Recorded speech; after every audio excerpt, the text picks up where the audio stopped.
Now from the Raptors training facility in Victoria at the University of Victoria. What's going on, Michael? How are you, bud? Oh, I'm excellent. It's nice to be brought on like that. You're my point guard, Tim. Every time I'm gracing your show, I feel like a better version of me. That is my goal here, is to be the facilitator, to be the point guard. Cabral Richards once said to me, when I'm on with you, it feels like Steve Nash. And I was like, that is the greatest compliment that you could ever pay to me. And being in Victoria, it's fitting that we bring up the ultimate Canadian point guard, Mr. Steve Nash. All right, Grange, you've had your media day. You've seen day one in Victoria. The prevailing storyline for you for this Raptors season, what is it, and has it changed over the last couple of weeks? I think this team is better. I think that they have done it in kind of a subtle way, and so much of the offseason was consumed with were they going to part ways with OG Anunoby? Were they going to find a way to add Kevin Durant? Or what about Rudy Gobert or Donovan Mitchell? It was always about who was out there.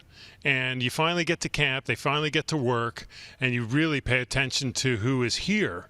And in a very subtle way, I think in a very meaningful way, I think this is a better lineup than it was a year ago. I think it's a lineup that can really give Nick Nurse a lot of options. And for me, that is kind of the takeaway, is that they didn't do much. They didn't do anything particularly headline grabbing. But I think the moves that have been made this offseason, coupled with what I think is some safe, predictable improvements from the returnees, should bode well for a very interesting season to come. Okay, so for me, the two things that jump out on that statement are, one, I think the Eastern Conference might be a little bit better this year, which might make it a little bit tougher for them to get above the 48 wins. And the other one for me, and I asked Nick Nurse and I asked Bobby Webster, and I feel like I got the media day answer on this, but Fred VanVleet and Pascal Siakam were 1-2 in the NBA in minutes per game, and I thought you saw that bear out at the end of the year, especially with Freddie VanVleet. Do you think they've done enough to augment those two and the minutes that they played last year? I think they have, and I think where you're going to see that is more responsibility given to Pascal Siakam, if that's even possible, but as an offensive initiator. I think you're going to see a lot of growth both in ability and opportunity for Scotty Barnes as an offensive initiator. And then you kind of go through the lineup and how does that trickle down to Fred VanVleet in lineups where he either doesn't have to be on the floor, in other words, you can excel with him not on the floor. We even saw a little bit of that at the end of the Philly series when VanVleet was out for those 2 games. Or you can see lineups with VanVleet on the floor where his workload is way easier. All of a sudden, he's moving off the ball. He's not having to navigate all those pick and rolls and force his way into the paint and get knocked to the floor all the time.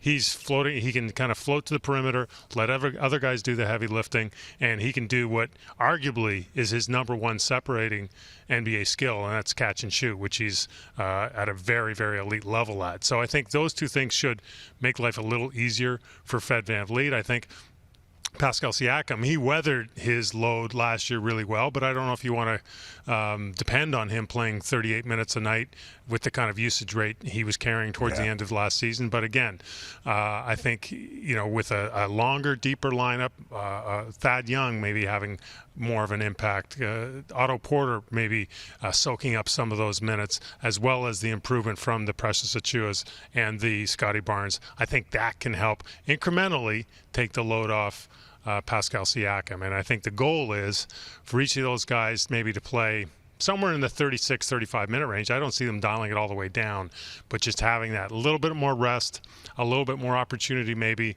to have games off and rest, and then get them both to the playoffs fresh.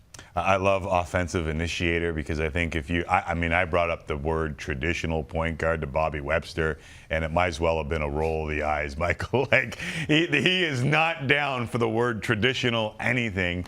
Offensive initiator is where the game, and moreover, maybe even quicker than the game, this team is going. So who do you think can provide the glow-up that they need? And listen, I think they've done a wonderful job of getting guys late in the first round, undrafted, and turning them into all-stars, all-NBA, and beyond. So who's primed for the next glow up? Is it Precious Achiuwa, or will Scotty make a jump where we can't leave him out of the mix?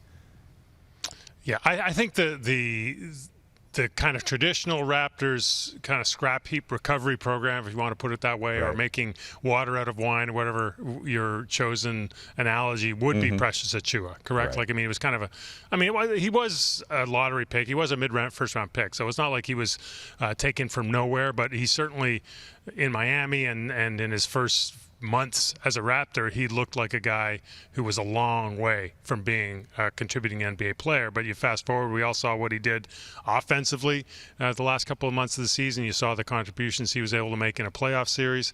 You look at the defensive metrics and how he can kind of dominate in almost every area on the floor.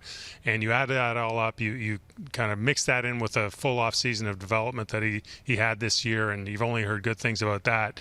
And I think he can be a player who can really help a good rotation, and he's done.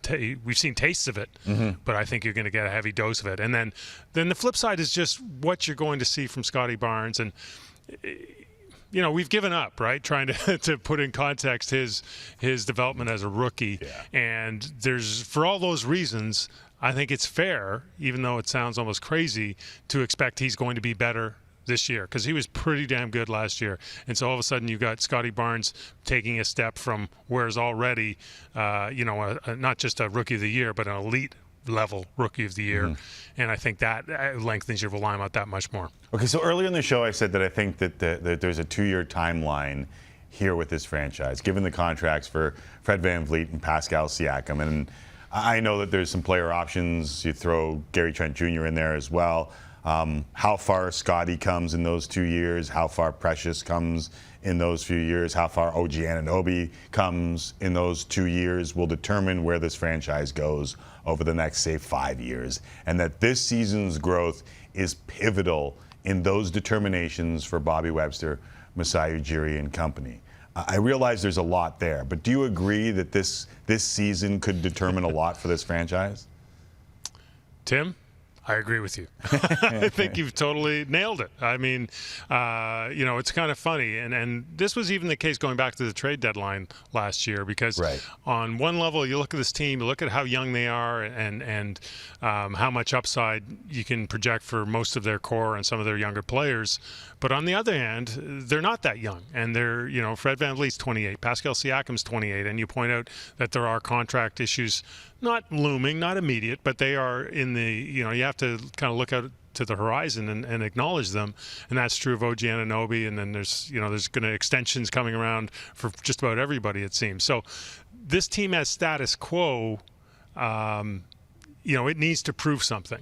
It needs to, I think management executives, they maybe took a little bit of a leap of faith this summer and said, you know what, this isn't the time to go all in. This isn't the time to package some of these assets and draft picks for this group. It's time to let them show us where their ceiling is, and I think I think they're well poised to do that, because they're bringing back 96% of their minutes that they played last season. So I think they should get out to a fast start, and I think they'll get a read, but they will be being assessed and analyzed for exactly those issues, because if you wait a little bit too late in this league, opportunities pass you by. So there's a lot of room for optimism. I think this is a team on the rise, but they're going to have to show it in order to facilitate and to allow the executive group to gauge what is the right path to take next.